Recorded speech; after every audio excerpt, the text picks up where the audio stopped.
You're listening to CFRN, the Christian Financial Radio Network. Good afternoon, traders, and welcome back to the CFRN E-mini Futures Cast. This is the daily broadcast of Indeterminate Length, where we discuss all things E-mini, along with some really big ideas on the finer points of trading gold, bonds, crude, sugar, the euro. Joining us today, Mr. Michael Borth. From our trading desk in Chicago, Mr. Burton Schlichter. Now, to get things started, let's go to our host and founder in Studio A, overlooking South Mountain, America's largest city park. Here's Dwayne.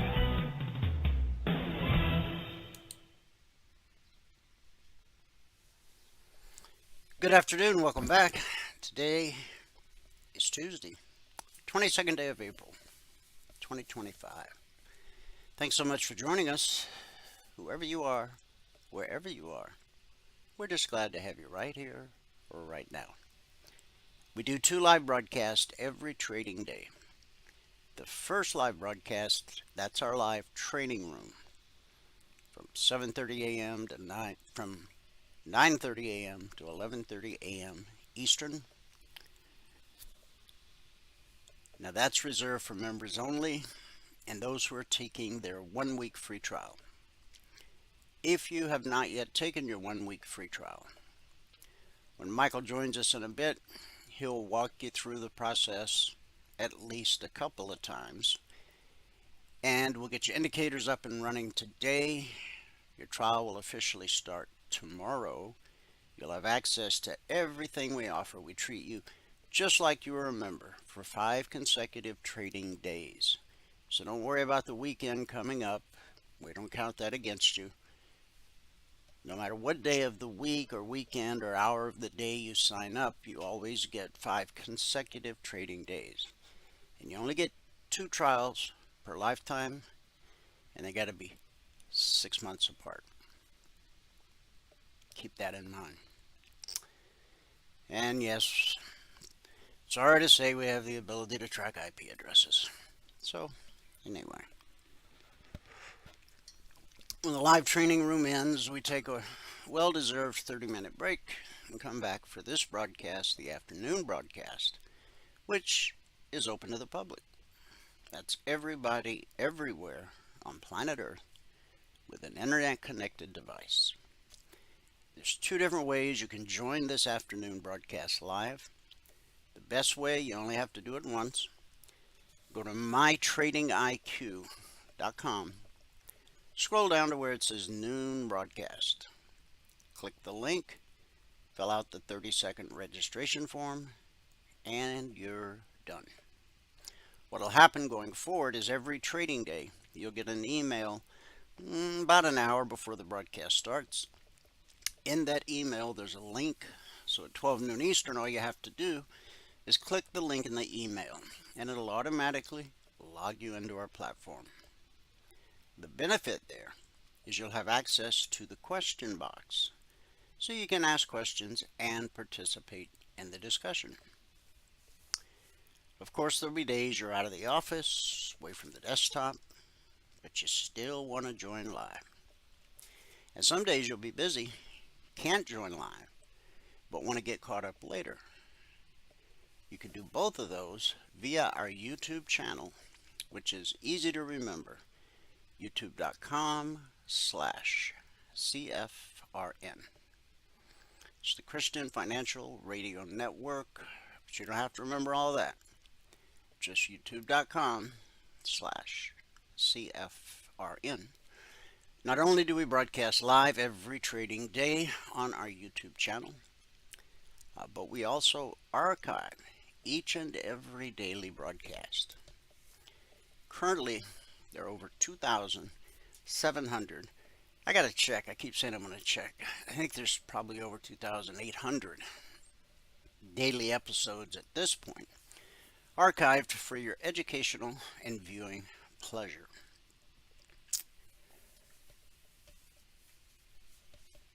We broadcast live every trading day on our YouTube channel, as we're doing right now, simulcasting. So whether you catch it live or catch it after the fact, it's all archived. And if you're new to the world of CFRN, it's a great way to get to know who we are. And thanks to the power of YouTube, you can actually see day by day how we've evolved over the years. You can scroll back 6 days, 6 weeks, 6 months, 6 years, even more. Obviously, you're not going to watch them all, nor do you need to. But it's kind of handy to have that resource available. And it kind of shows you we've been around the block a couple times at this point. So, one more time, youtube.com/CFRN. This is our afternoon schedule each day.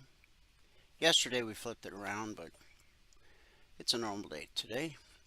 So we'll dive into our daily devotional, which, because we switched things around, we didn't have time for that yesterday. So we're going to pick up where we left off. We're still talking about Holy Week and Easter.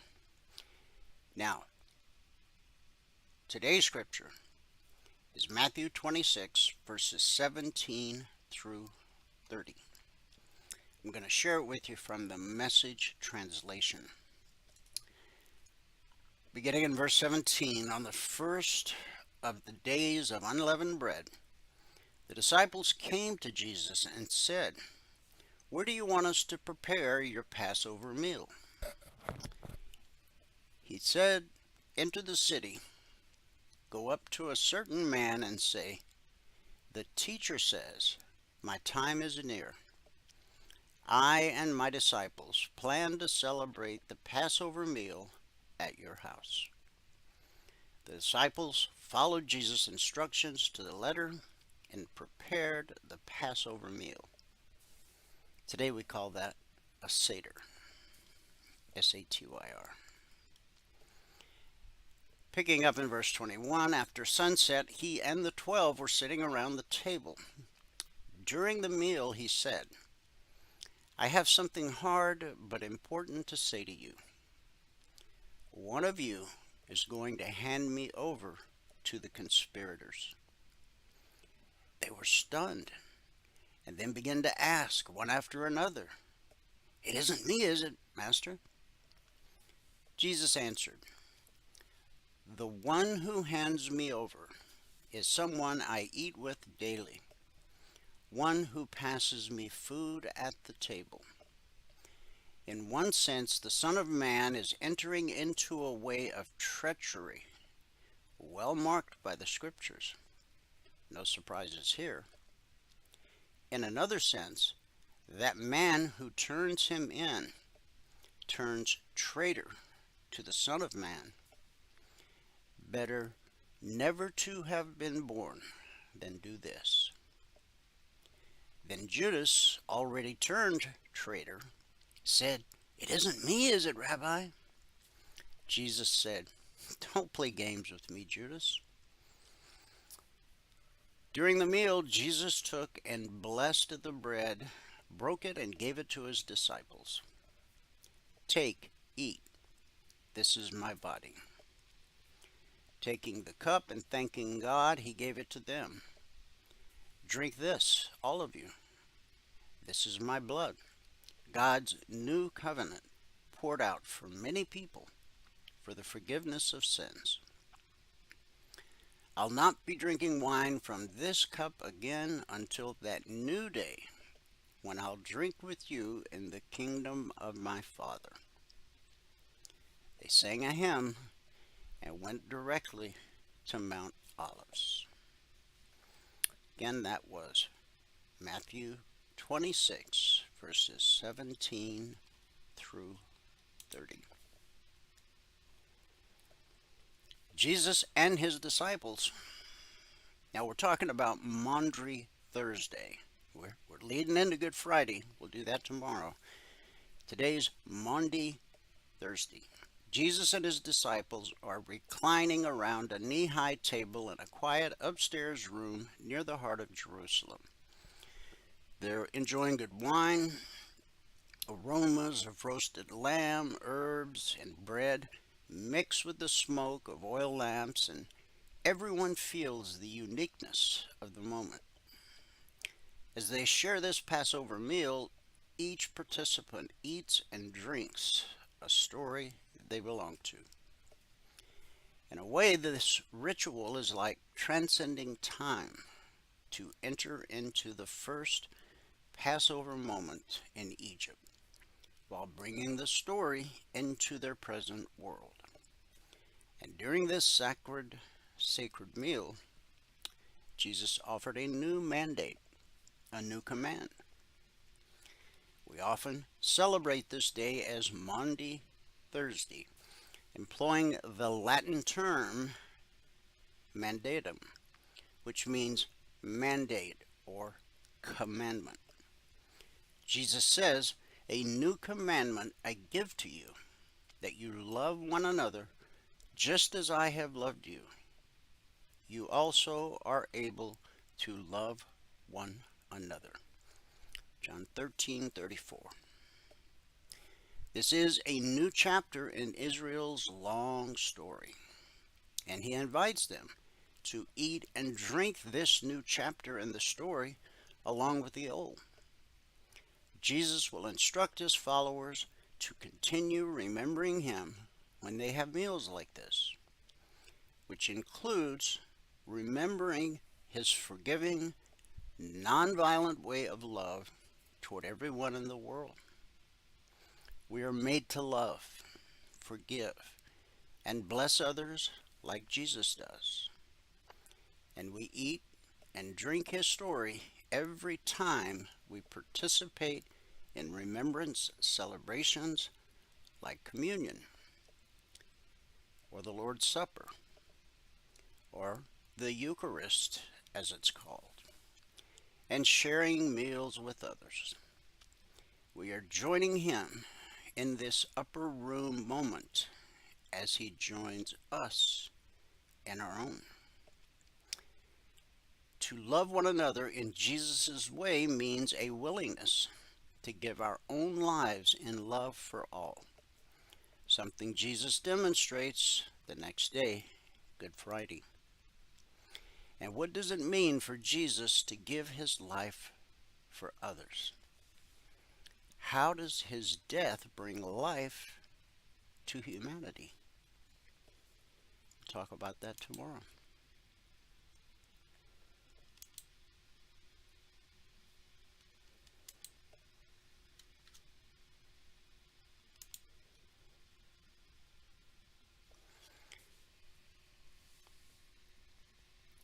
Let's pray.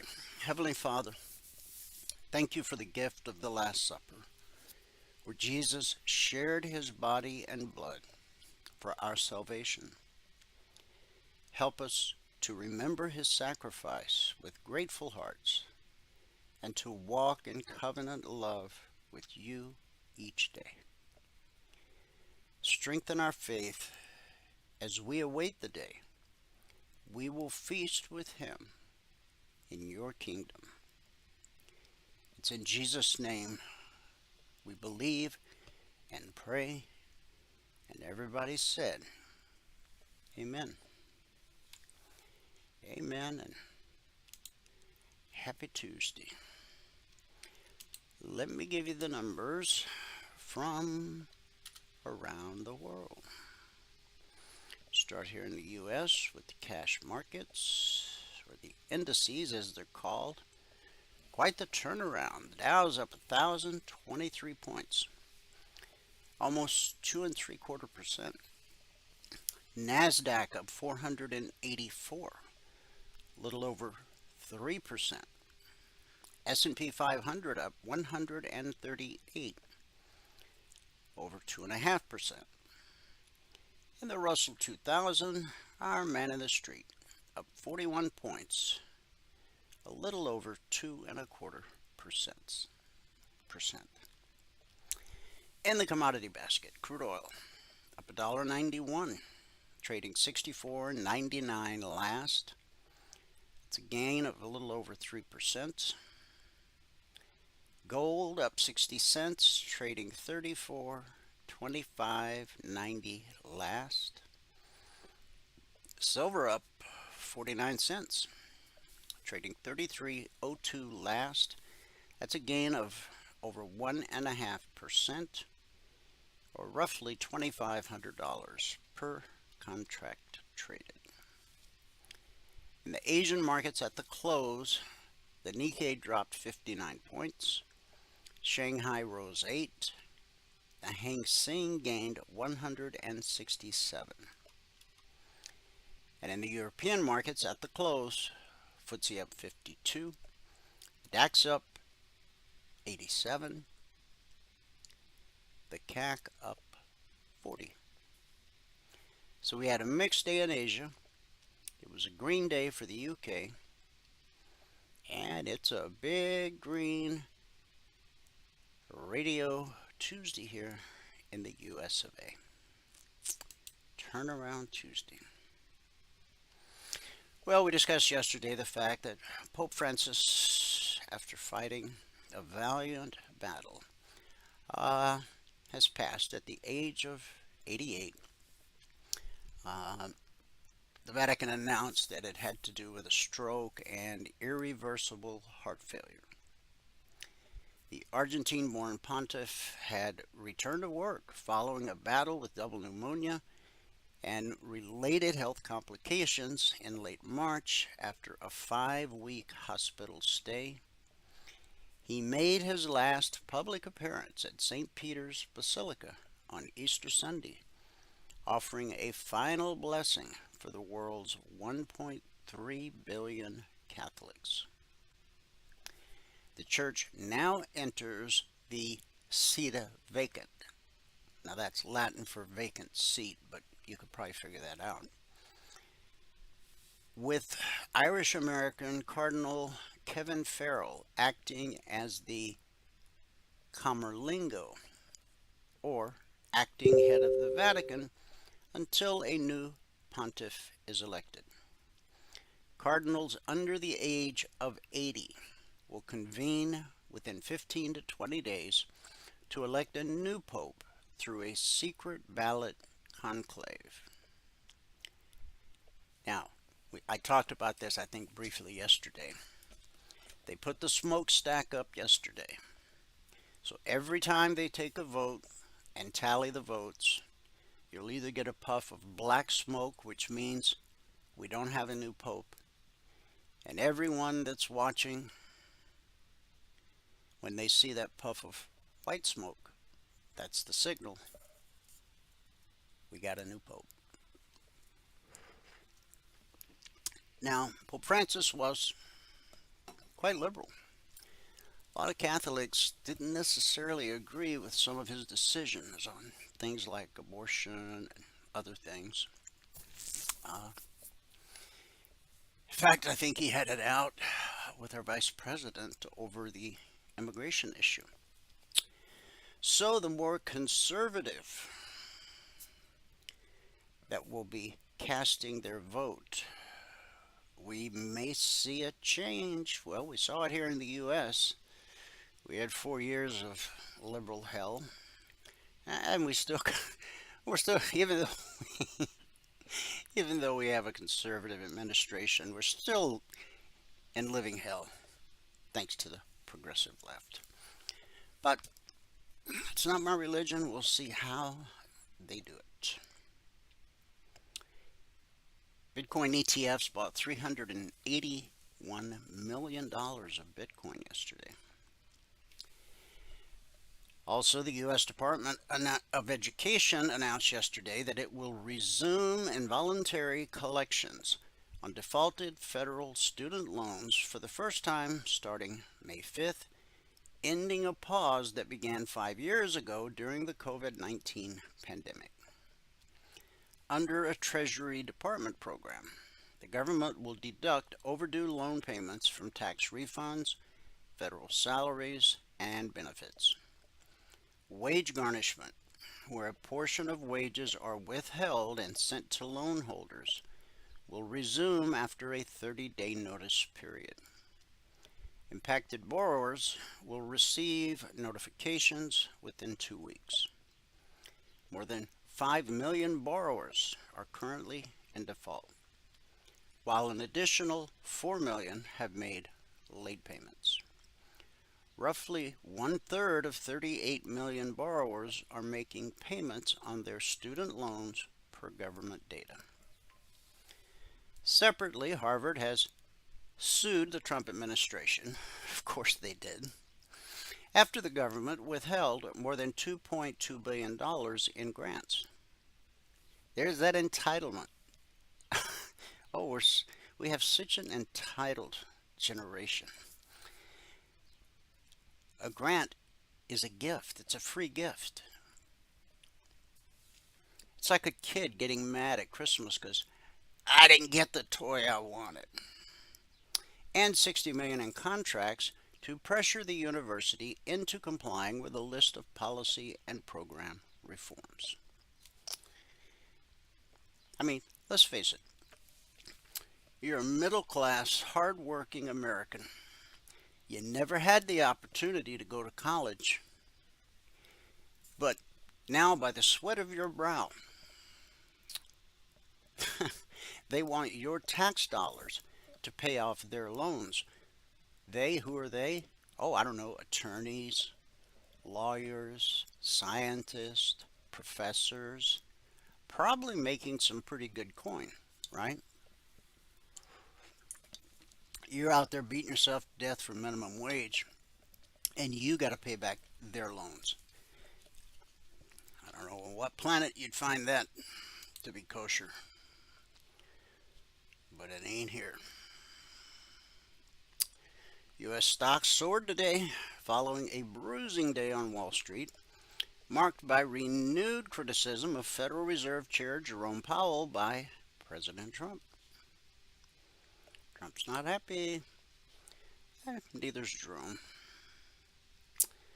Bitcoin advanced to the highest level since early March, fueling optimism that the biggest digital token is finally breaking free of a long-standing tendency to move in tandem with U.S.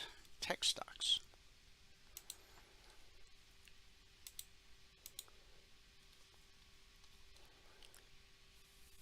As economic uncertainty deepens worldwide, gold prices have notched more and more record highs. That's because gold sales can rise sharply when anxious investors seek quote-unquote safe havens for parking their money. Gold's current rally arrives as U.S. President Donald Trump announces new tariffs on economic allies and foes alike, roiling financial markets and threatening to reignite inflation for families and businesses alike. Everybody's screaming, the sky's falling. Hasn't fell yet, has it? And last, oil rose today as broader markets rebounded from a plunge on yesterday. That again was driven by the escalating criticism of Federal Reserve Chair Jerome Powell. If this country goes into recession or depression, Jerome Powell is going to own it. It's going to have his name all over it. He is on the wrong side of history. Period. All right. Logic 247. That's our 24/7 around the clock Emini alert service. It's not just E-minis, it's also crude, gold, silver. We're currently in week 351. Over the last 351 weeks, we have issued over 19,400 individual handcrafted alerts, and we've averaged on a weekly basis 20% or less of the alerts being stopped out based on market structure and a simple process we teach all of our passport holders. Valerie did the recap this morning at 6:30 a.m. Eastern. Of course, she'll update it this afternoon, early evening, as she does each and every day. At the time she did the recap this morning, we had issued, since the markets opened Sunday night at 6 p.m. Eastern, we've issued a total of 24 alerts. At the time of the recap, we were still waiting on the outcome of 9. That gave us 15 actionable alerts, of which 1 or 7% would have been stopped out, again based on market structure and a simple process we teach all of our passport holders. Now, the logic alerts, they can come out anytime around the clock, 2 a.m., 2 p.m. Futures trade around the clock. We have traders around the globe. Our day session is their night session, and vice versa. Every logic alert has an entry price, an initial target designed to help you get your goal for the day. Typically, there will be additional targets and then, of course, a final trade to target. If it's a long alert, the final trade to target will be the weekly zone above. If it's a short alert, the final trade to target will be the weekly zone below. The purpose of the alerts, yeah, you can trade them, but you better use them to learn how to read the chart. You want to be able to look at any chart of any market in any time frame and instinctively know where the market is most likely to find resistance and support, because in between those 2 points lies your windows of opportunity. Long before there was a Logic 247, we had our original alert service, the concierge trade alerts. They're different. Different how? Well, in quite a few ways. Primarily, they don't come out around the clock. They're posted as a static report shortly after the Globex open each evening. Now, as the markets calm down and we get through earnings, okay, we'll go back to that 5:55 p.m. Eastern post.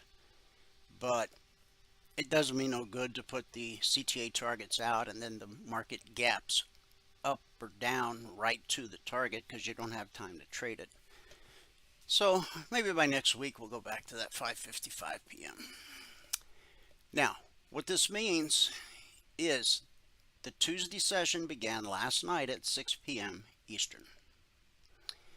Basically 1.5 hours after the open, an hour and 22 minutes, all of our members and all of our trial members had all of these targets.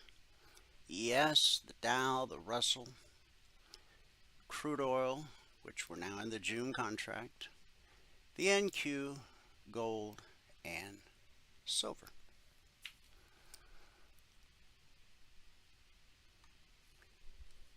Posted 7:22 p.m. Eastern last night, 1 hour and 22 minutes after the open. So with that, let us go take a look at the daily chart. Now, I mentioned this morning in the live training room that the market was about to run into some potential resistance at the step line. Markets are very bullish right now, so we could continue pushing up to the 38% reverse fib. Why is it a reverse fib? Because we're in a downtrend. In a downtrend, you draw from the high to the low. In an uptrend, you draw from the low to the high. So we've had a leg and a retracement, a leg and a retracement, a leg and a retracement, a leg, and we're getting that next retracement. Okay, should we close above the 38% reverse fib today, And there's a very good chance overnight or tomorrow we'll hit the BBC again. The green line is called the BBC because it stands for Bull Bear Cross. When price crosses above the green line, we're bullish and expect higher prices. When price crosses below the green line, we're bearish and expect lower prices. Price always reverts to the mean. In our case, the mean is green. It's called the BBC.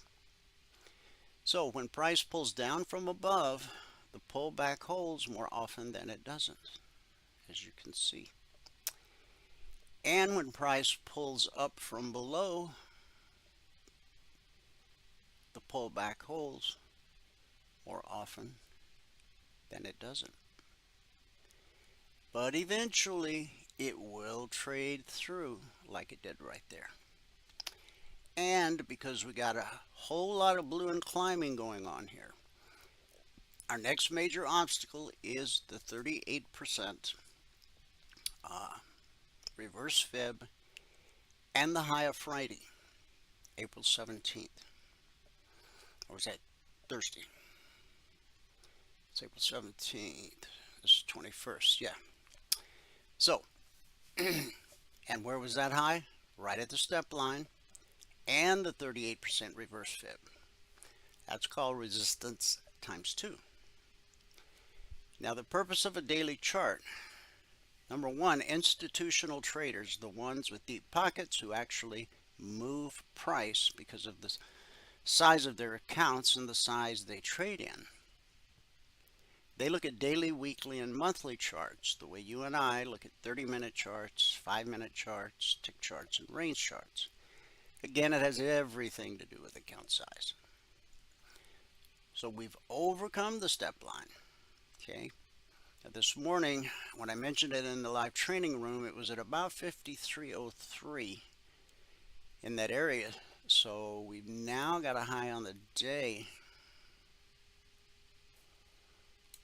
of 53.39 and a quarter.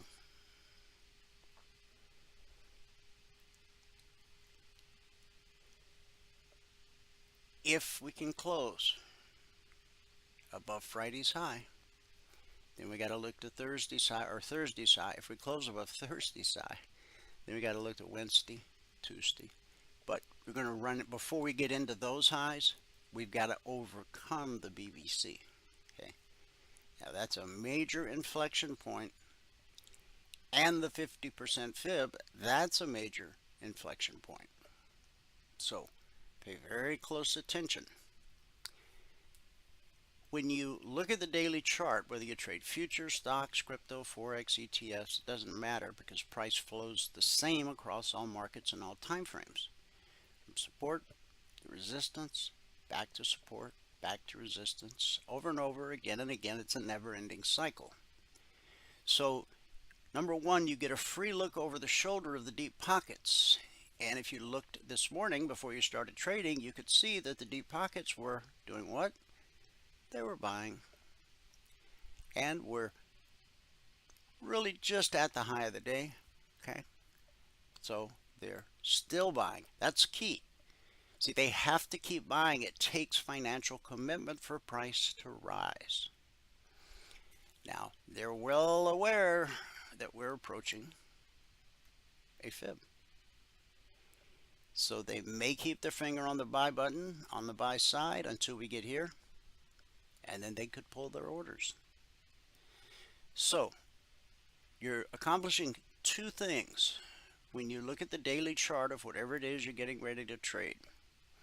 Number one, you get that free look at what the deep pockets are doing, and you're able to identify major areas of resistance and support that you cannot see on your smaller time frames.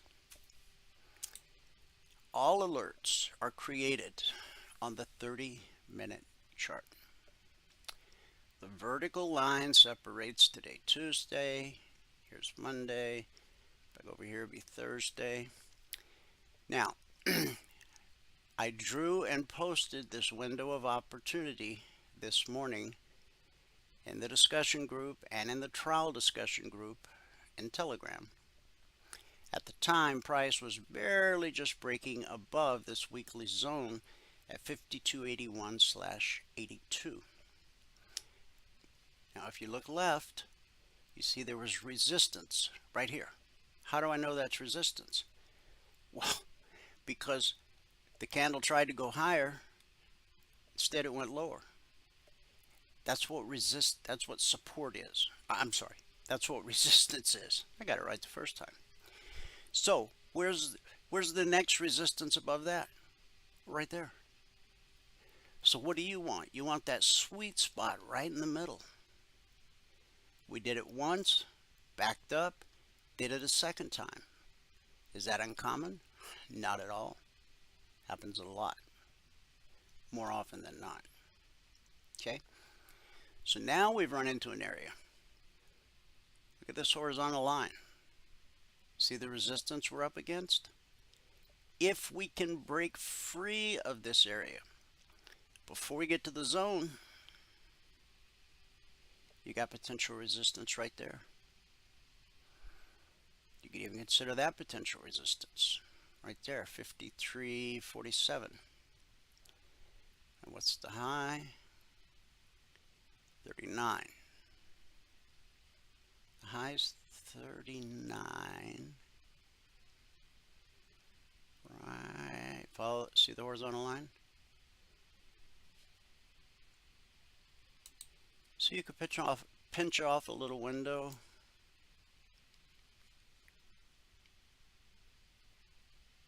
Right there.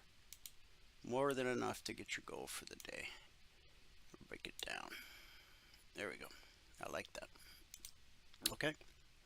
And so what do we expect? We expect price to do exactly what it did over here. Okay. Just keep in mind that price 39.25 at 63, you've got potential major resistance. And we really haven't cleared this step line yet, but we're just slightly off the high of the day. This is why you need to learn to use multiple time frames. Okay. What if price never goes up there? Well, it may not today. It may not tomorrow. It may not this week. But eventually it will. Whether it's an hour, a day, a week, a month, or a decade, that window will get filled.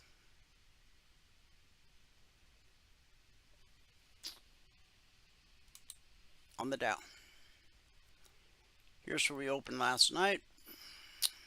Got a leg up to the weekly trading zone. Consolidated. Only one of three things happens when price encounters a weekly zone. 70% of the time it'll be consolidation like this, like this, like this, like this. 20% of the time rejection. 10% of the time the slice. Price is always trying to get to a weekly trading zone. If price is above the BBC, it's trying to get to the zone overhead. If price is below the BBC on the 30-minute chart, it's trying to get to the zone below. So last night when we opened, price was trapped. Support at blue and climbing, resistance at the BBC. Now the pullback held, but eventually it'll trade through like it did here. So we got a little leg, right? And then a retracement right back to support times 2. When price drops to a zone, we expect support. When it rallies up to a zone, we expect resistance. Pretty simple. Okay. So this pullback, which held. Now remember, this one traded through. These held, right, at the BBC. But finally we traded through, and then the pullback held. And it sent us right up through the long target.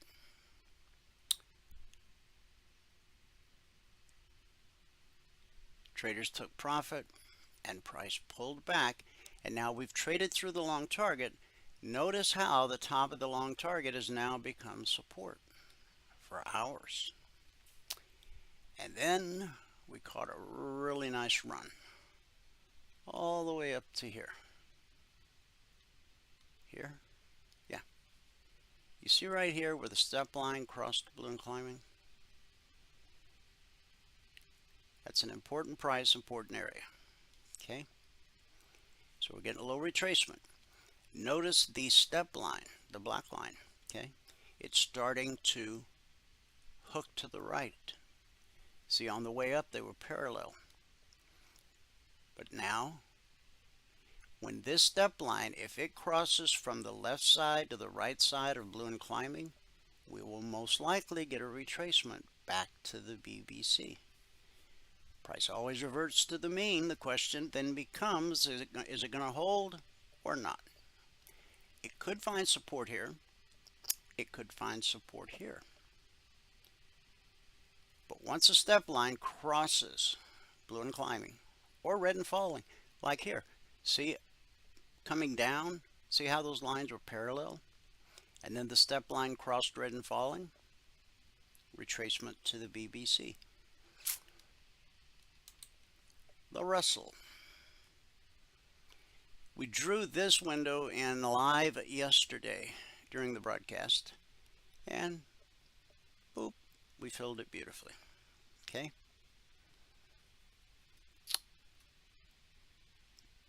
Price was, it was painting a green candle. We had a green candle going up here.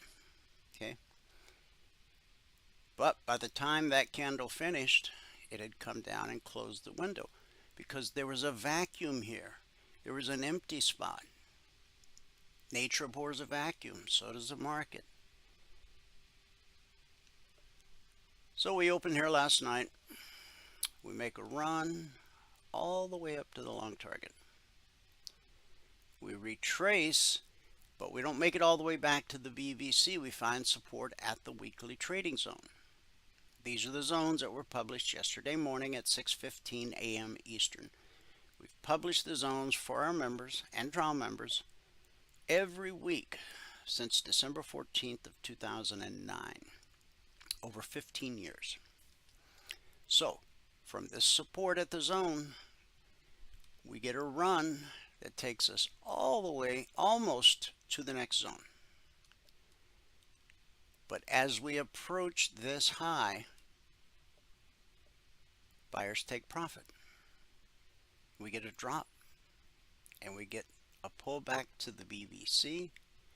The pullback holds. That sends us all the way up across two zones right here. But then we ran into resistance where, see this high right here? Is that not this high right here? It is. Resistance will always send the market looking for support. The pullback holds more often than it doesn't.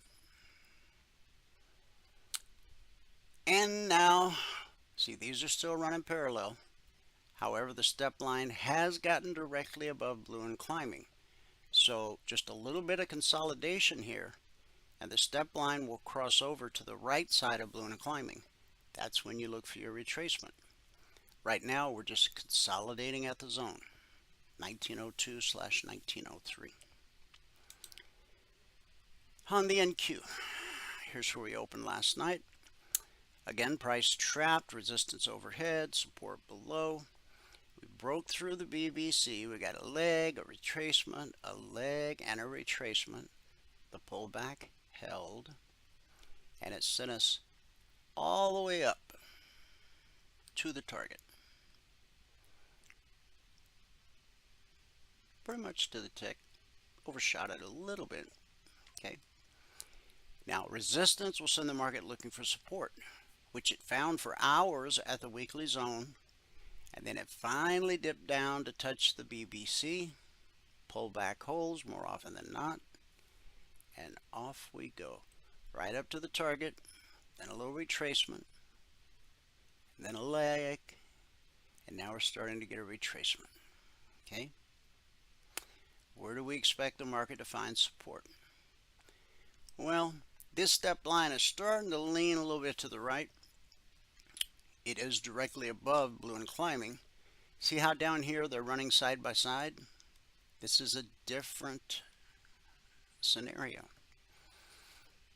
The market could find support here, here, here. But if price gets below blue and climbing, potential support at the zone and then at the BBC. Okay. Crude, and we're in the June contract now. Here's the open last night, and we pretty much ran right up to the target and to the zone. Resistance sent us back to support at the top of that target, which sent us back to the zone. Resistance, which sent us back to support. Pull back held, and then we get a move up here. Buyers get a little weak in the knees. Price pulls back to the zone and finds support. It's support times 2. It's the zone and blue and climbing.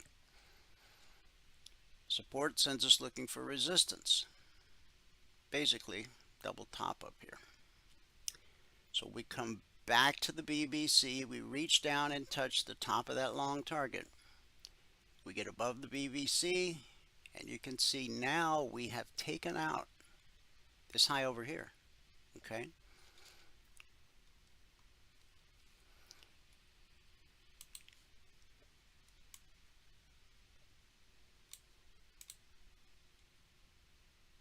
$64.40 to $64.50. That would be a great opportunity. But look at these guys. They're directly above each other. So any sideways consolidation, and that step line is going to cross. Then instead of moving to the zone overhead, we'll most likely retrace back to ultimately the BBC. On gold. Man, what a wild ride for gold. We had this incredible run up, and now look at it. What the heck? And we got a double bottom right here. This low, yeah, it's still got a little bit further to fall. This low's 33.82. This low's 33.83.2. So it needs to drop about another point. Okay. So what is this? This is buyers coming in early because they expect support at this area. Okay. So the open last night was here. We got a leg, we got a retracement, the pullback held. The next leg took us all the way up to the long target, then up to historic all-time highs, and then the bottom fell out. Now see how we traded through the BBC, but on the pullback, it held. Pullback held. And it dropped us to the top of the long target, which acted as support, sent us back to resistance. This time, we made it all the way, almost all the way down to the short target. Right here. So we bounced up to red and falling and the step line, both potential resistance. And that resistance has now sent the market looking for support. And right here, buyers came in early. Okay. So, what's a person to do? Well, you could trade this window of opportunity if it manifests. You could also trade this quite lovely window of opportunity. Okay, you see here? Maybe so people can understand it better. Maybe I just drag it all the way over.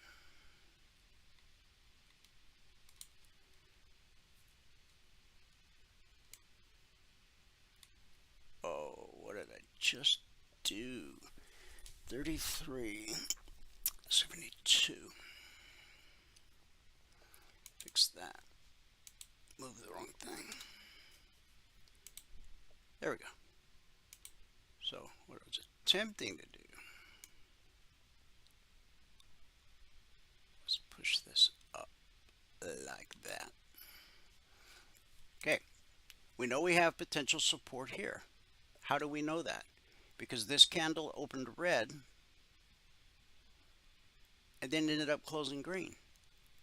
That's support. So where do we expect the next level of support to be? At the zone, 3372/73. This window is roughly 33.79 down to 33.74. So that's a $500 per contract window of opportunity. Up here you got 34.04 up to 34.08. That's a $400 window of opportunity.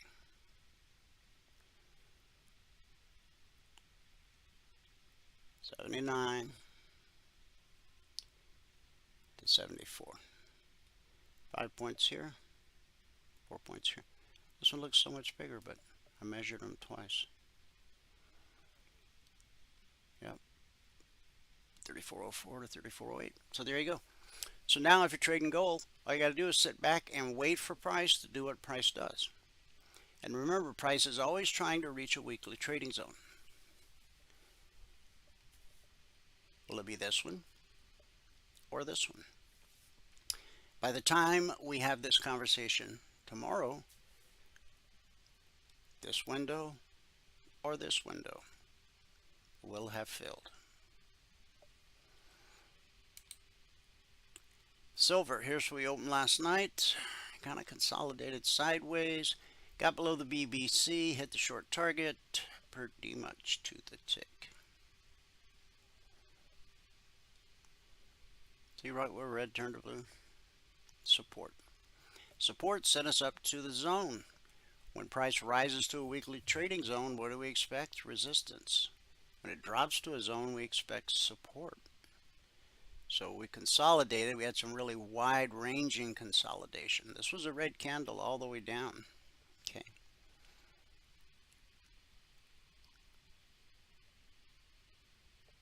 Right about there. Okay. So it overshot this area right here. Ran back up to the underside of the short target. Sent the market back down. Buyers came in.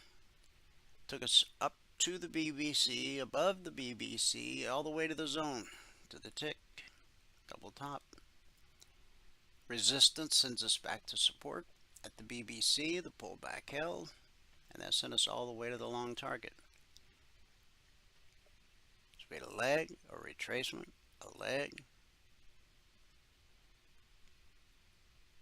Now this leg continued higher, okay? So the high 33.17. So silver hasn't collapsed as much as gold did, but it didn't rally as much either. Now what do we got? We now have price below the BBC. So it only takes 2 pennies to get your goal for the day. So if you short 32.55, I don't know, the low of this candle, nope, I'll probably leave that alone. I would let it get through the target. The zone is 32.44/45.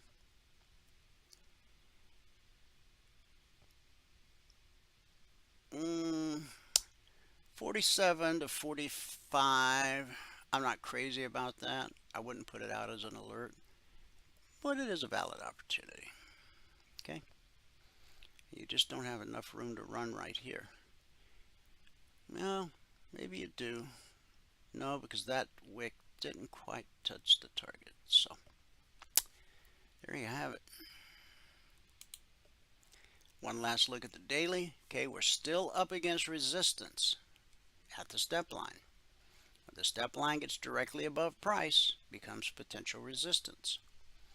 We've already cruised through potential resistance at blue and climbing.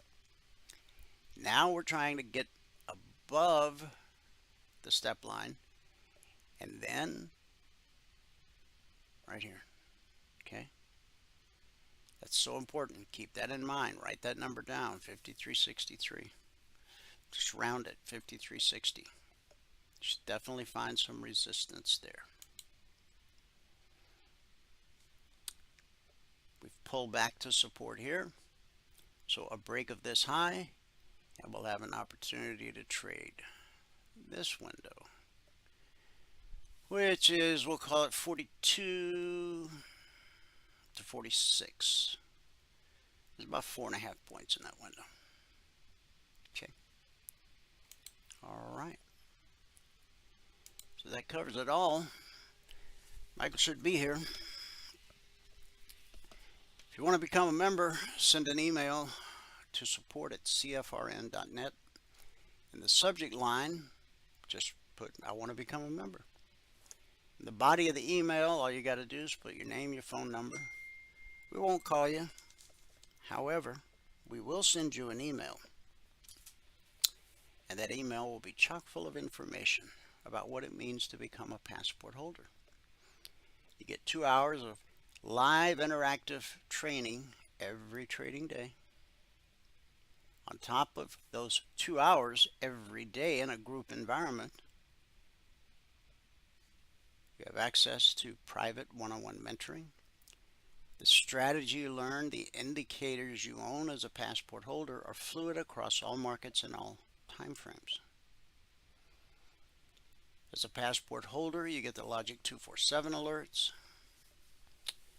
Every evening, you get the concierge trade alerts the second they're posted. Monday morning at 6:15 a.m. Eastern, you get the weekly trading zones. And you're able to attend the members only workshop every Thursday night. Everything a trader needs, all under one roof, one low price. So, let's wait for Michael. He said he would be here 55 minutes in. I'm sure he's doing his best to get here.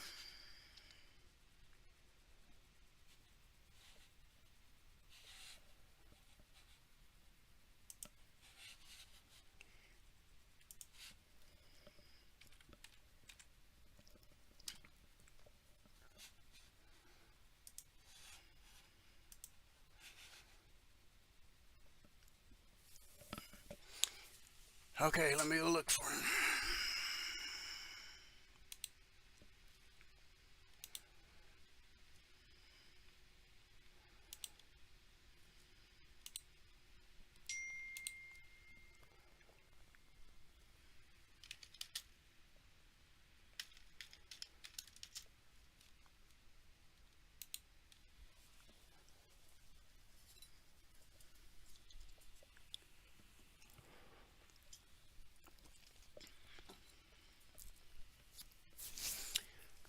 I haven't had a response from him yet.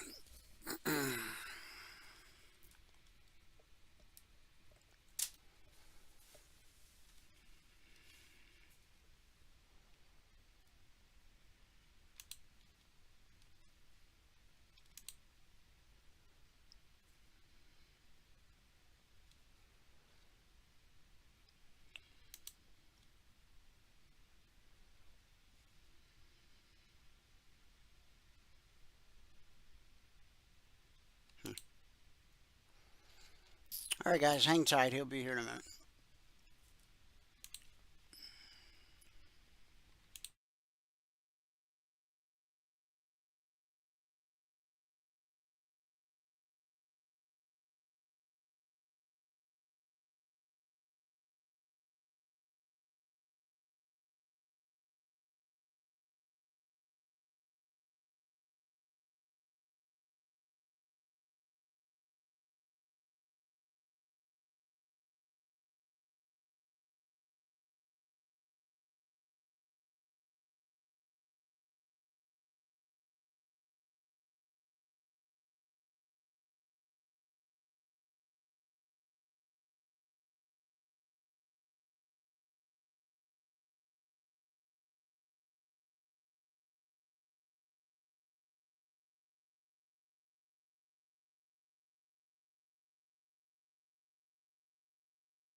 I haven't tracked him down yet, but we'll give it a few more minutes, see if he makes it.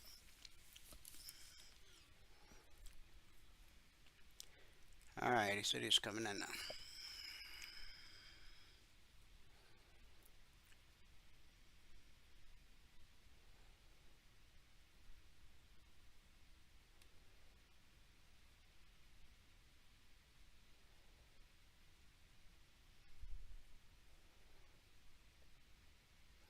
Here he comes.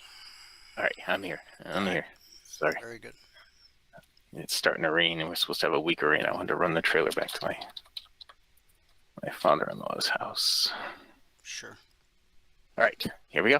I'm ready. Take it away. All right. So, good afternoon, everyone. Today is Tuesday, right? It is Tuesday, right? Yep, it is. Okay, the 22nd day of April, 2025. Now, if you have not taken a free trial with us, go here to mytradingiq.com, click on the purple button right here. Click on that purple button. It's going to bring you to this registration page where all that we ask for is your name, your email, and your phone number.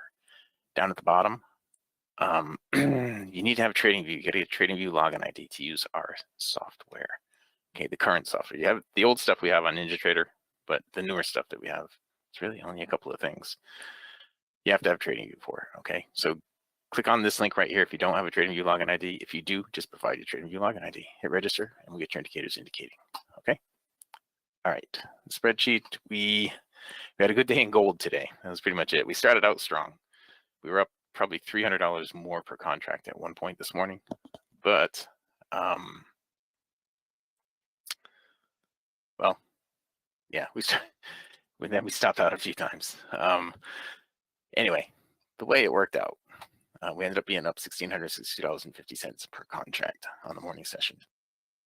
Now, if you're going to read the spreadsheet, I don't know if I said this already, but I have to say it every time I show the spreadsheet.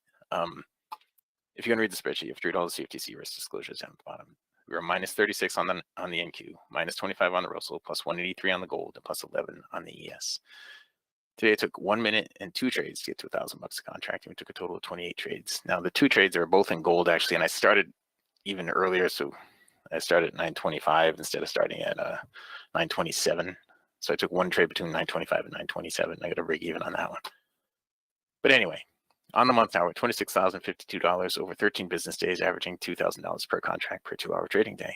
On the year now, we're at $110,000, $110,340 over 66 trading days, averaging $1,671 per contract per 2-hour trading day.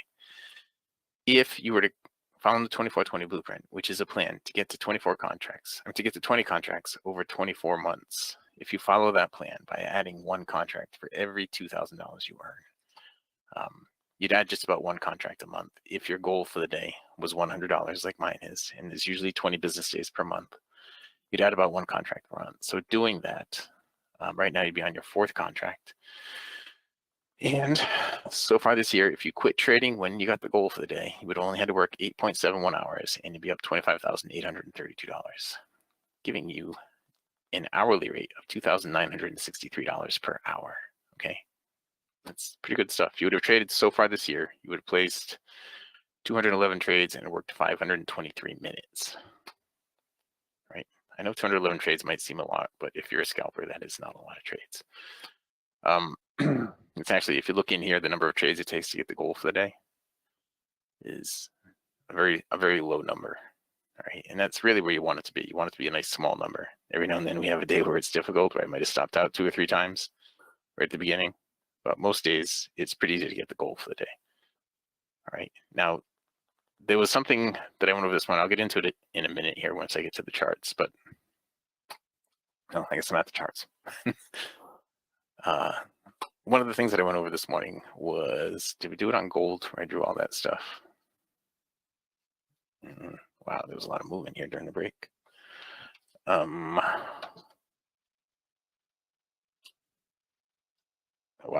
there was a lot of movement during the break. What happened during the break? Yeah, because it was in here that I drew all that stuff, I thought. Anyway, let's scroll all the way back to the beginning, and then we'll get into it. You know what, let me not start with gold. Let me start over here with the Russell. We only had a couple of trades on the Russell, so let's start with that one. Okay.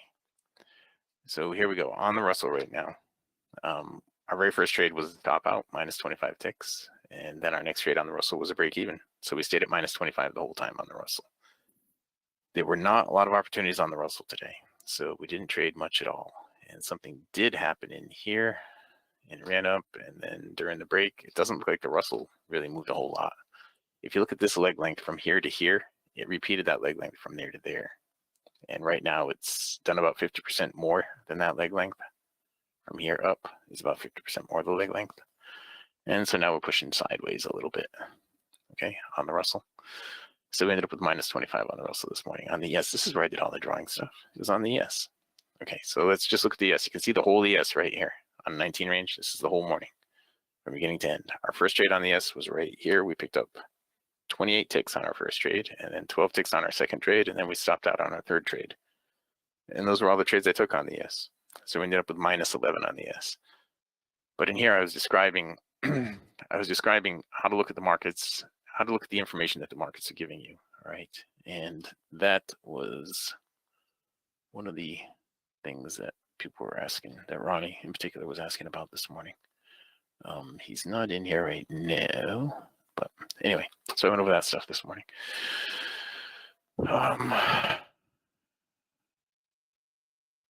All right, moving forward, during the break, right here during the break, there was one spot right here. We had an up close right there to push it up. There was another one right here. We had an up close right there to push it up. Another one right here. We had an up close to push it up. I mean, all of these that went from the oversold to the overbought, they enable the next one. Okay. If it doesn't make it, like this one right here didn't make it into the overbought, then you don't take the one after that, right? Even though this one worked out, you wouldn't take the one after that. Okay. When you're above the YBR, you're thinking long trades. When you're below the YBR, you're thinking short trades. Okay. Simple as that. Now, so we ended up on the ES, we ended up with plus 11 after that last stop, but we're up pretty good right there, but then we stopped out minus 25 right there. And, and that brings us to the NQ. All right, on the NQ, we had a few trades today, not a bunch, but that probably had a lot of activity during the break too. So let me scroll all the way back here during the break. Okay, and here we are right here. All right, so we had a long trade right here on the NQ. We picked up 14 ticks on that one. And then we had to stop out here, and that put us down to minus 36 on the NQ. Then we had a break-even trade there. We had a break-even trade there. And that was it. That was it. During the break, I thought we had a lot more movement than that. Well, gold had a lot more movement. I don't know what happened to make gold move so much with the other things didn't move as much. But I'm sure Dwayne has already talked about this stuff on the daily chart. I'll go take a look at that here in a minute too. But during the break, it looks like every time it came out of the oversold, it went all the way up to the overbought. There's one right there that worked out, one right there that worked out, one right here that would have stopped out. That didn't make it all the way up, so you would have skipped that one. You would have taken this next one. That would have worked out eventually. This one would have worked out. This one would have stopped out. You wouldn't have taken that one. Okay, and then you switch sides right here. So it goes down right here. You would have taken that, would have worked. That would have worked. That would have worked. This one right here would have, it would have been a break-even trade. Then it didn't make it down into the oversold until over here. Then it switched directions again. So you'd have been going long right here, and that would have been really close to a stop out. And right here, you'd be in a trade right now that would be working out for you. You'd stop to be a break-even right now. And that was it on the NQ. Right. Now gold I saved for last because we had the most trades in gold. So we got almost back to the beginning here on gold. Well, we did get back to the beginning. So here on gold, our very first trade, we picked up 10 ticks. Then the next trade, we picked up 11 ticks to get us to 21. Then we had a break even in there that went from 21 to 35. So whatever that was, 14 ticks. And then went from break even and 35 to 60, so we had the full 25 on that one. Then went from 60 to 72, so we had a 12 tick. Then went from 72 to 92, so we had a 20 tick. Then went from 92 to 107, whatever that was. It was a lot of movement, right? Oh, wait a minute, we just skipped a whole bunch. What happened there? I know I had more arrows in there than that. Anyway, this is the way that it went. It went from 10 to 21, then 21 to 35, then 35 to 60, then 60 to 72, then 72 to 92, 92 to 107. Then we had a bunch of small trades, 107 to 109, 109 to 111, 111 to 112, 112 to 113. Then we had a decent sized trade, 113 to 132, 133, sorry. And then we had a 10 tick trade to 143. Then we had a 25 tick trade to 168. And then we had it looks like a 15 tick trade or something like that up to 183. And that is where we ended it. So there's a bunch of small trades in here that looks like I didn't write down. And we ended, let me crunch it up. All right, 1, 2, 3, 4, 5, 6, 7, 8, 9, 10, 11, 12, 13, 14. I have 14 trades there, and 1, 2, 3, 4. Well, I have 14 trades there and 19 trades here. So there's 5 trades that I didn't write, that I didn't mark on the chart that we took. Either way, we ended up with 183 ticks at the end of it all. And that brings us here right now. That brings us right here. So what we have now is nothing there. Nothing there. All right.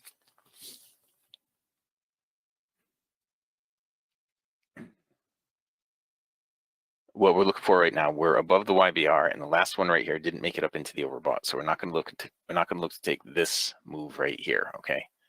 This one did make it up into the overbought, so we'll take the next move. Okay, we'll take the next move. And there it is. So there, that one right there is a long opportunity on the gold from right here at the open of this bar, the close of that bar, the open of that bar. This is a pretty good opportunity here, the way it came together. The way the trade ended with a gap up like this is not the best, but what I was showing everybody this morning, all that drawing that I was talking about, there's one going on the NQ right now in the opposite direction too. But if you look at the move up right here, and the retracement was 50% retracement of the move up. Now it didn't put in a higher swing, which is really what you want to go, what you want to have when you're in a trend. But the open of this bar, the close of this bar is where you would have had your buy stop limit order waiting. It would have put you in right there, enough to bump the stop to break even if you wanted to. Since then, it has not pulled back down into the oversold, but it did go from here into the overbought on the gap up. The NQ is doing it in the opposite direction though, right? This is what I want to look at right here in the opposite direction. This whole leg right here is what you're looking at. Okay, this small leg right here is what this did, and this is run is not in here. This is one of the things that I was looking at this morning. See, the pullback was too deep on the small leg, but not deep enough. But it wasn't 100% retracement, and it was over 50% retracement, making it not the optimum trade to take. Right, it worked out fine, but when you look at the leg, goes from, well, this one right here would be from here, but the one before that would be from here until all the way over here. All right, the last push up that made it go into the overbought, that constitutes the leg. So the leg would be like this. All right, the leg down, not that. The leg down would be like this, from here down to here. Okay.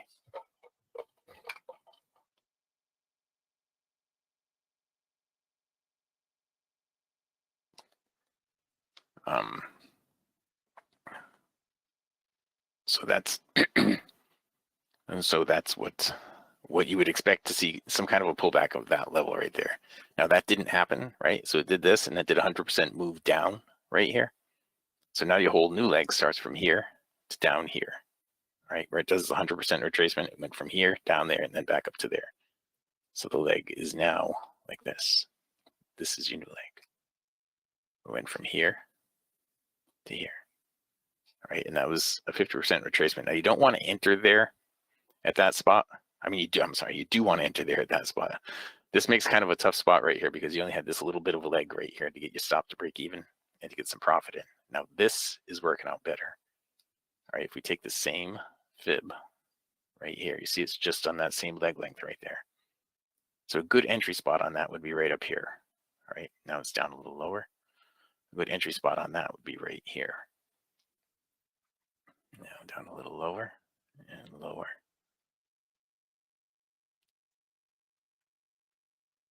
Okay, this is something that I was going to with Ronnie this morning. That's why I keep mentioning his name. He asked the question. And, when you're looking at the market, you're going to see it's going to create this information that you have available to you. And you have to use that information to choose where the best entry is going to be. Right? As I keep moving this down, you see where the best entry is going to be, right? And you got a zone below at 18,253. 253. Okay, so we got a long way down to that zone. That's good. See how long this leg length is right here? And it's still growing.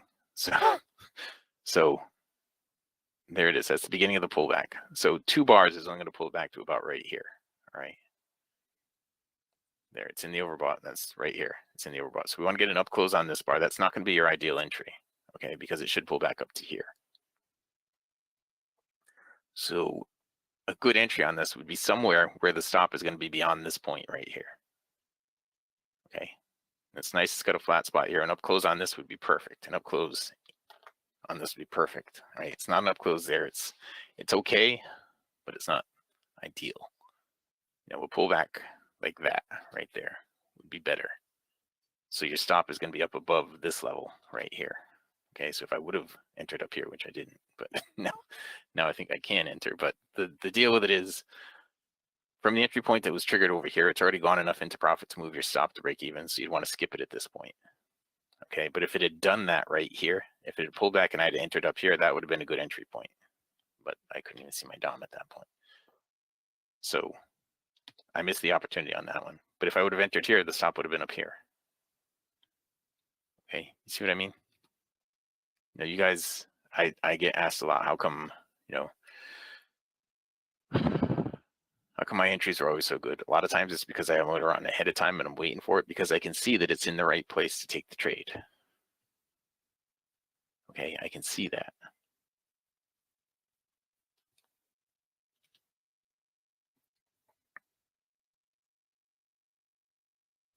Okay.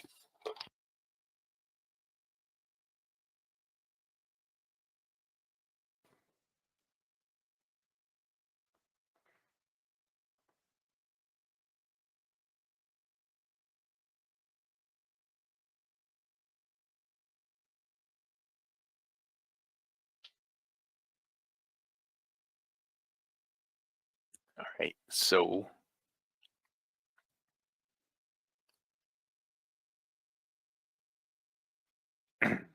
there, now it's up at a good spot, but we can't take this trade because it didn't make it down into the oversold.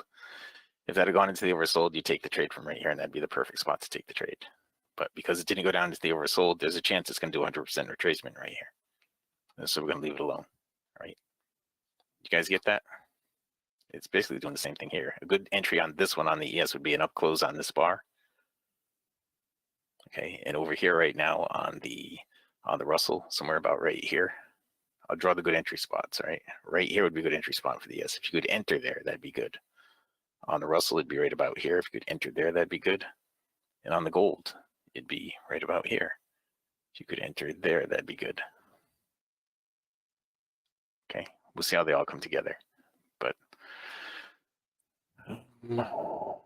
see, this is done 100%. It's looking to do 100% retracement. Now, there's no trade here on the NQ, so we can really stop looking at the NQ. But the ES has got a potential trade right here. Right now, the fact that it's on a 19 range and on a 7 range means it's going to close down here, which is out of the ideal range. But what I'm looking at on this, just so you know, what I'm looking at is this. I can't see enough of it to show you what I'm looking at. Here, from where it came out over here. That right there. All right, so it's going to give you the entry right here, which is pretty close, but I wanted the entry to be up here, right, on the ES. So it's pretty close to where I wanted the ideal entry to happen. And you didn't get it over here on the Russell, and we didn't get it over there on the gold. Did we? No, the gold had to go down and put in a lower swing. So now the new entry spot on the gold isn't here either. It didn't get into the oversold, come out of the oversold.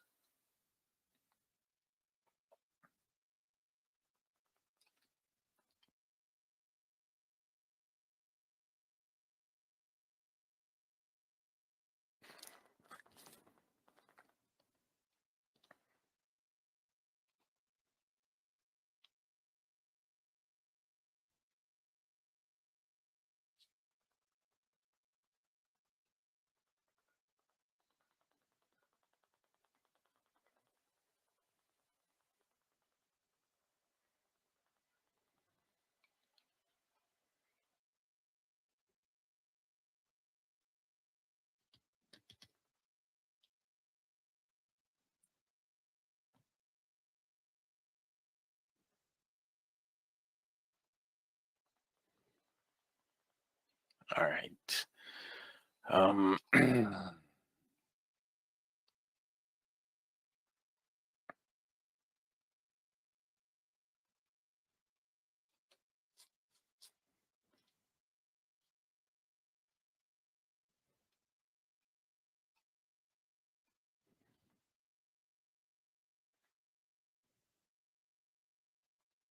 All right. Well, now we got the lower swing in here, so we'll look for a pullback. Okay, times at 122. So now this is our leg length, right? So this changes now to this right here. Okay.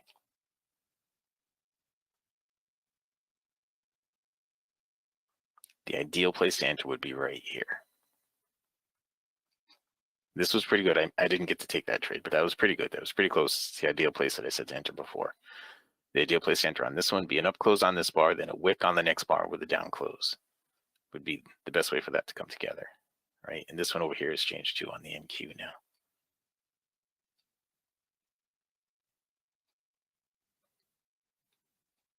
Okay. So the NQ is completely changed right here. It's gonna have a big leg down right now.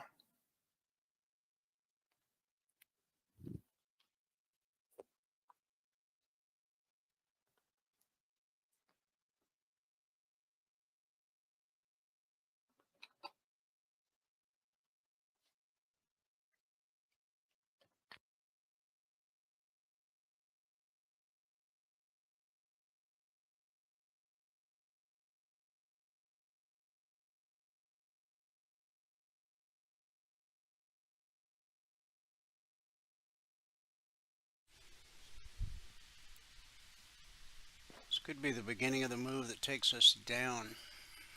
Let's look at that right here. Yeah, if we fail here and we close, we have a down close on this bar, this would be perfect for the bounce off the,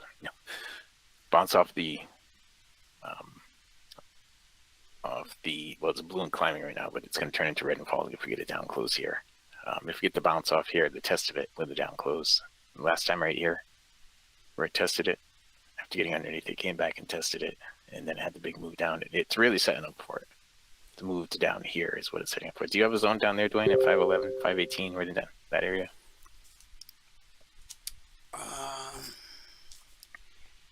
What area are you looking at?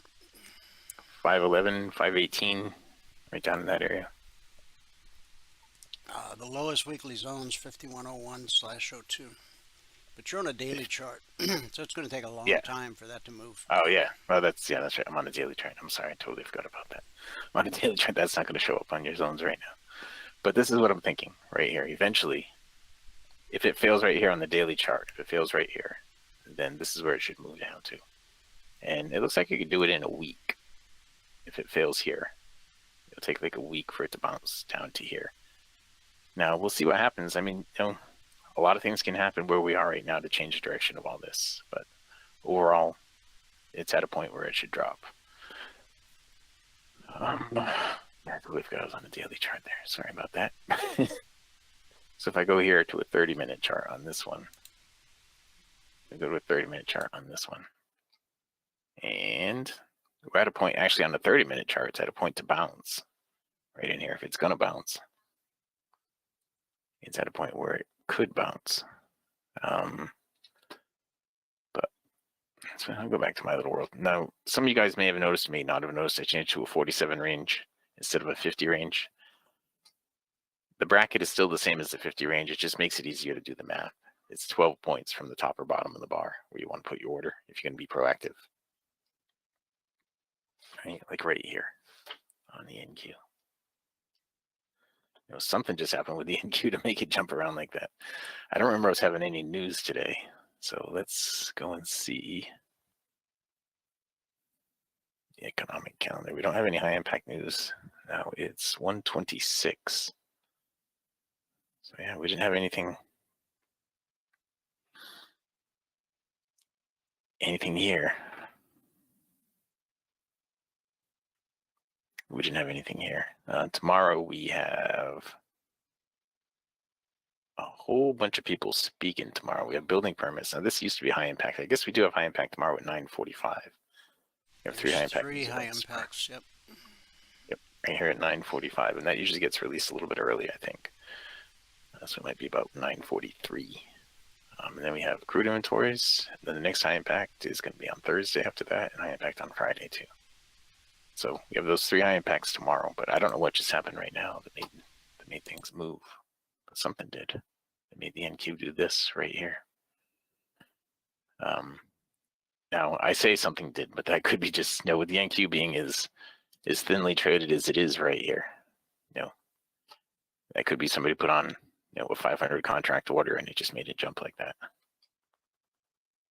Somebody got filled between here and here.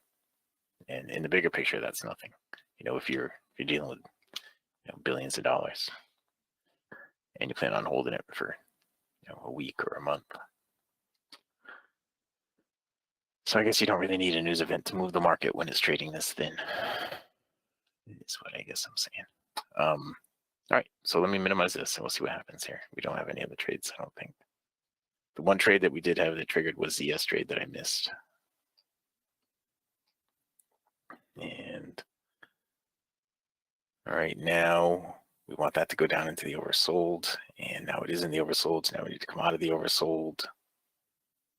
And all right, 18.8. Now, there it is. Well, it came out of the oversold. All right, it gapped up, came out of the oversold. Here it is. Hang on, here it is.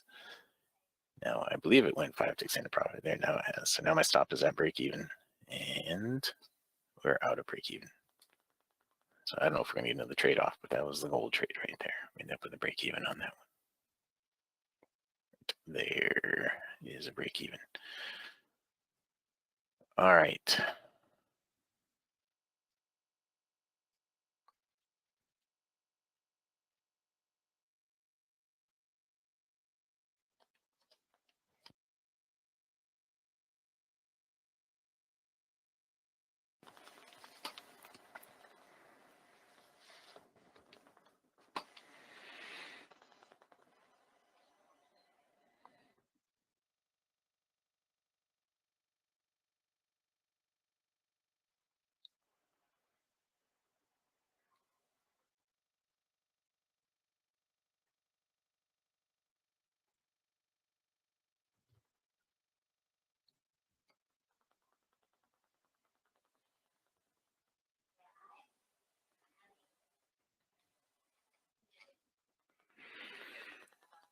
All right, so, well, I'm looking for this to pull back up to about, over again.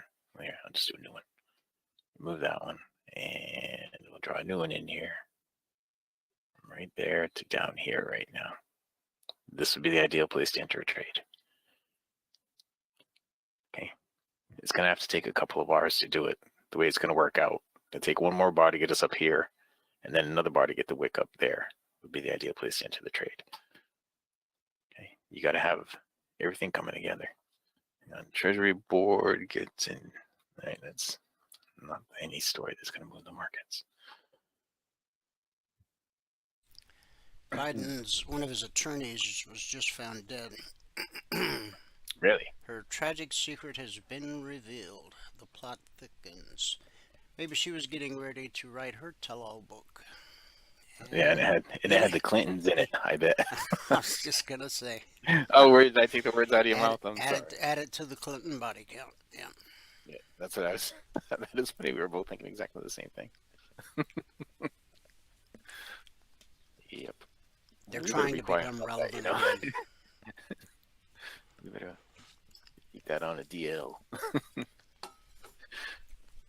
All right. All right. It is 1:31. There's another trade coming up right here. It's done 100% retracement of this leg. This would be a good spot to enter a short trade here on the gold if it gave you a down close right here. If it closes up on this bar, it's going to pull back too deep, and you would want to take that one. But that one right there would have been a good spot to enter on the gold. It should go down here to the swing low pretty quickly. I would think it should go down to the swing low pretty quickly. And the 50% marker, it's already hit that right there, but it should probably go through that. All right. Well, I have run over my time. It is now 1:31, but I did get a minute late start. Well, a couple minutes. Sorry about that. I had an unexpected unsettling conversation. But No problem. anyway, if you have not taken a free trial with us, go here to mytradingiq.com and click on the purple button right here. There's no credit card required for the trial. Just click on that purple button, and when you do, it's going to bring you here to the registration page. On the registration page, all that we ask for is your name, your email, and down here at the bottom, give us TradingView login ID. Click register. Click the word register. Click register, and you'll be sent everything you need to get into the room in the morning. Okay, that's it. And there goes the gold trade that I was just telling you about. And I was in that, and I got the whole 25 ticks, I think, on it. Let me see if I can find that print. Gold filled 18.3. Here it is right here. Here, I'll show you. Hang on. Oops, that's not it. That's not it. This is it right here. Yeah, you can only see the sell and the buy. I sold at 18.3 and I bought back 25 ticks later down there. That is it. All right, so I guess we'll leave it up. We'll leave it with that nice trade. If you haven't taken a free trial with us, again, go here to mytradingiq.com, click on the purple button. There's no credit card required for the trial. All right, that is it. I'll pass it back out to fabulous Phoenix, Arizona, in Studio A, overlooking South Mountain, America's largest city park. Dwayne, if you are ready. Yes. Recap of the morning session. Okay, this morning it took 1 minute and 2 trades to get to $1,000. Good job. Thank you. Thank you. All right, guys, we've already covered all the markets. I've already explained how, Michael explained how you take the trial. I explained already how you become a member. Send an email to support@cfrn.net and just say, let me in, and we will. Pretty simple. Now, we'll take one last peek at the daily chart. Okay. Remember, we talked about the step line being resistance. Price tried to overcome it. It already overcame blue and climbing, overcame the step line, and as we neared that 38% fib, and I mentioned this earlier, institutional buyers, they see that fib the same as you see the fib, from the high to the low. So they've hit pause on the buy side. Now, as we approach the low of the session, if that's the way it goes, we might get another burst, but keep in mind, as long as price is above blue and climbing, it's potential support. The second it goes below it, it becomes potential resistance, just like right here. The step line is once again potential resistance. We did manage to spike it just a little bit, but now we're almost all the way back down to blue and climbing. Okay. All right. We shall wrap this up with our good word for the day. And our good word for today is expecting God's favor. Psalm 5:12. For you, O Lord, will bless the righteous. With favor you will surround him as with a shield. The Bible says that God will surround the righteous with favor. If you are trusting in the finished work of Christ, God sees you as righteous. Romans 3:22. So, you qualify. You can pray, Lord, I need your favor in this job interview, or in selling this house, or in making this deal, or in going on this date. You get the idea. Be prepared for your old programming to kick in. Where you think about the word righteous, you begin to wonder if your thoughts, words, and deeds are good enough to deserve God's favor. They aren't. Here's a truth you need to keep in mind. The only righteousness that God responds to is the righteousness of Christ. And since He has placed you in Christ, you are always qualified to ask God for favor and believe He will grant it. You are saved by grace. And the word grace means unearned, unmerited, undeserved favor. The world's concept of favor is misleading. He or she owes me a favor. Or, I don't owe you any favors. In other words, the world's concept of favor is totally performance-based. But the only performance God looks at when it comes to granting you His favor is Christ's performance on the cross on your behalf, and the fact that you are trusting totally in Him. His life covers all your sins of omission, and His death covers all your sins of commission. And since God always sees you in Christ, in His eyes, you are always qualified for favor. Righteousness shall be imputed to us who believe in Him who raised up Jesus our Lord from the dead. Romans 4:22. So today, expect God's favor. And that's our good word for today. Thanks so much for tuning in. Whoever you are, wherever you are, may God continue to richly bless you with His mercy and with His grace. And I'll see you at the bell.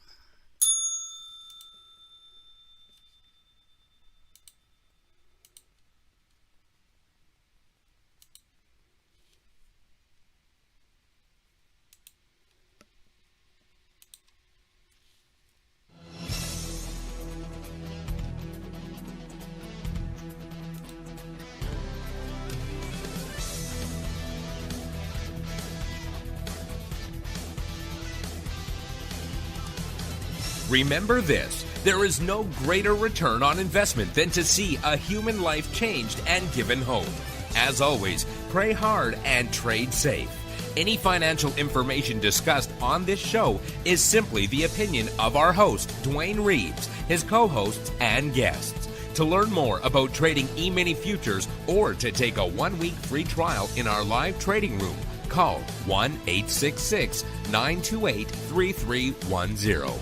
866-928-3310. Information discussed on this radio program should not be construed as a recommendation to buy or sell any security. Always do your own due diligence and consult with a licensed securities broker or financial planner before making any investment decision.